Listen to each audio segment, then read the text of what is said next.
de la jeune fille était Marie.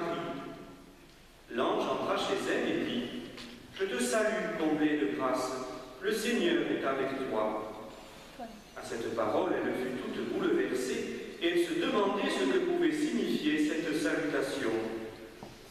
L'ange lui dit alors, « Sois sans crainte, Marie, car tu as trouvé grâce auprès de Dieu. Voici que tu vas concevoir et enfanter un fils. Tu lui donneras le nom de Jésus. Il sera grand. Il sera appelé Fils du Très-Haut. Le Seigneur Dieu lui donnera le trône de David, son père. Il régnera pour toujours sur la maison de Jacob, et son règne n'aura pas de fin. » Marie dit à l'ange, « Comment cela va-t-il se faire, puisque je ne connais pas d'homme ?» L'ange lui répondit, « L'Esprit Saint viendra sur toi, et la puissance du Très-Haut te prendra sous son ombre. C'est pourquoi celui qui va naître sera saint, il sera appelé Fils de Dieu. Or, voici que dans sa vieillesse, Élisabeth, ta parente, a conçu elle aussi un fils, et en est à son 6e mois, alors qu'on l'appelait la femme stérile, car rien n'est impossible à Dieu. » Marie dit alors, « Voici la servante du Seigneur, que tout m'advienne selon ta parole. » Alors l'ange la quitta. Acclamons la parole de Dieu. Imaginez la scène. Marie est chez elle, dans sa maison de Nazareth. Que fait-elle? Nous ne le savons pas. Peut-être prie-t-elle, ou bien est-elle occupée aux tâches ménagères. Peu importe. Un événement extraordinaire va se passer. Un ange entre chez elle et la salue en des termes qui vont la bouleverser. Cet ange n'est pas n'importe quel ange. C'est un archange, un prince des anges, le messager de Dieu. De nombreuses représentations de l'Annonciation nous montrent Gabriel, prince des anges, s'inclinant profondément devant cette petite et frêle créature qu'est Marie. Et c'est cela qui va bouleverser Marie. Dans ses paroles et dans ses gestes, presque tout est révélé. Cette jeune fille de Nazareth est la comblée de grâce. C'est le nom que l'ange lui donne et qui désigne ce qu'elle est en vérité. Celle que Dieu a comblée de grâce pour être la mère du Sauveur. Ce sont ces paroles de l'archange qui ont amené les croyants à affirmer dès le début de l'ère chrétienne que la Vierge n'a pas été marquée par le péché, mais qu'elle a été, par une grâce spéciale venant déjà de la mort de son Fils, préservée de la tâche originelle. Vous allez me dire que c'est compliqué, oui, mais là aussi, c'est un mystère extraordinaire qui nous révèle que rien n'est impossible à Dieu. Après la salutation, vient le dialogue entre l'envoyé de Dieu et Marie. Gabriel lui annonce qu'elle a été choisie pour enfanter le Fils du Très-Haut, le nouveau roi David, qui régnera pour toujours, dont le règne n'aura pas de fin. Autant dire que l'ange annonce à Marie qu'elle va porter en elle Dieu lui-même, Dieu en personne, car seul Dieu est éternel et roi pour toujours. Imaginez ce qui a pu se passer dans le cœur de Marie, le vertige devant une telle annonce. Pourtant, Marie croit que cela soit possible parce qu'elle a confiance en Dieu et elle est déjà toute donnée. Cependant, même si elle sait que cela va se faire, elle veut savoir comment cela va se faire.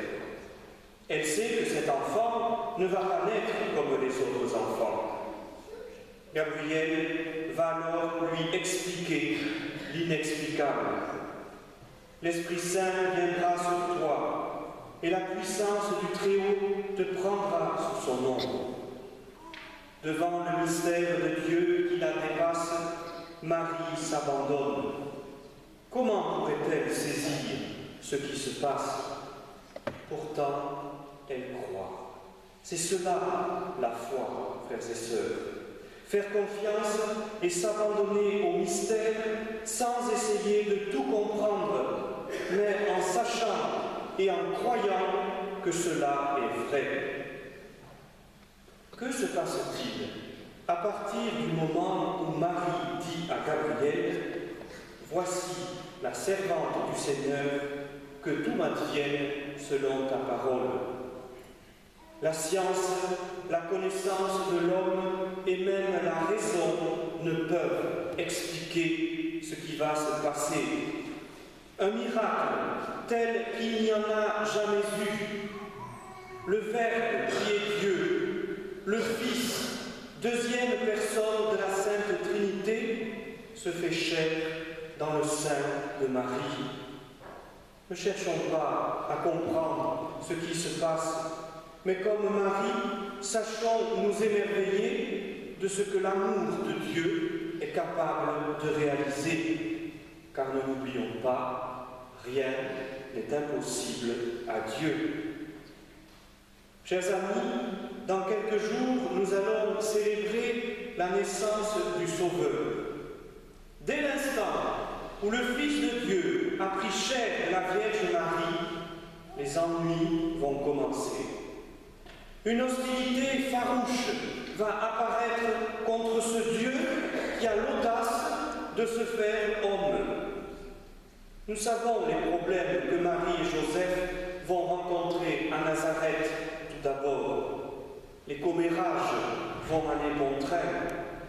Et puis le voyage long et fatigant vers Bethléem pour le recensement. Les portes qui se ferment devant Joseph et Marie, puis la naissance de ce petit dans une étable. Le roi Hérode qui va vouloir tuer cet enfant roi parce qu'il ne veut pas perdre sa couronne qu'il a déjà d'ailleurs perdue.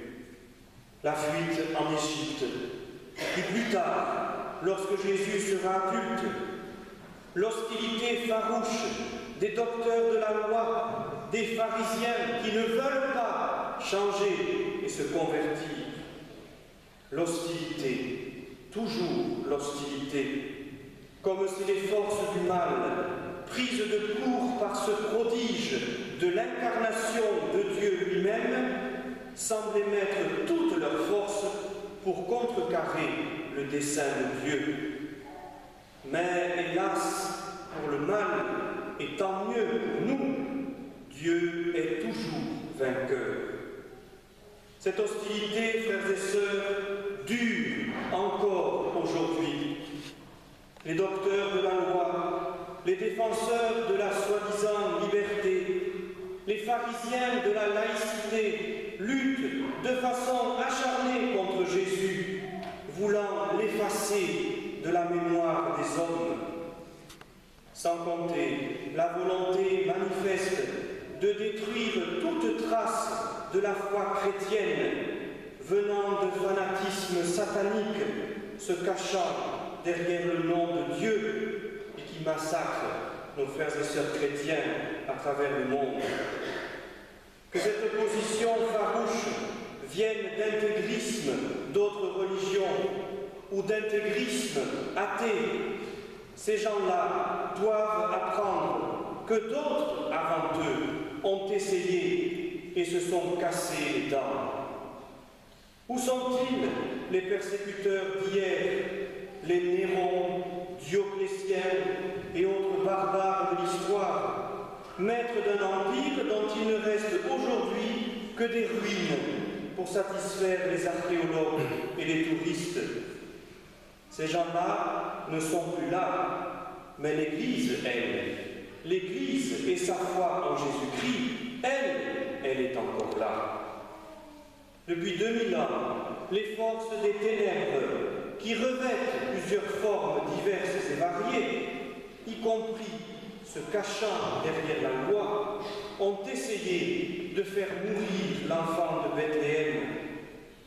Mais leur puissance et leur force se sont toujours fracassées contre la fragilité et l'humilité d'un Dieu qui, par amour pour nous, est descendu du ciel, a pris corps de la Vierge Marie et s'est fait homme. L'humilité de la crèche, la pauvreté de la croix, deux mystères étroitement liés, sont un signe dressé à la face du monde et que le monde, quoi qu'il fasse, ne pourra pas effacer, parce qu'on ne peut effacer ni détruire la puissance de l'amour véritable.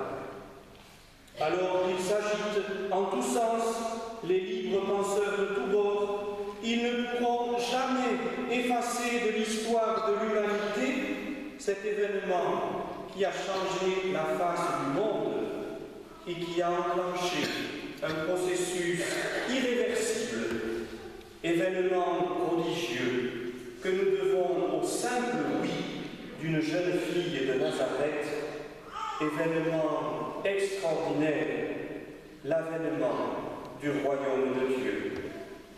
Amen.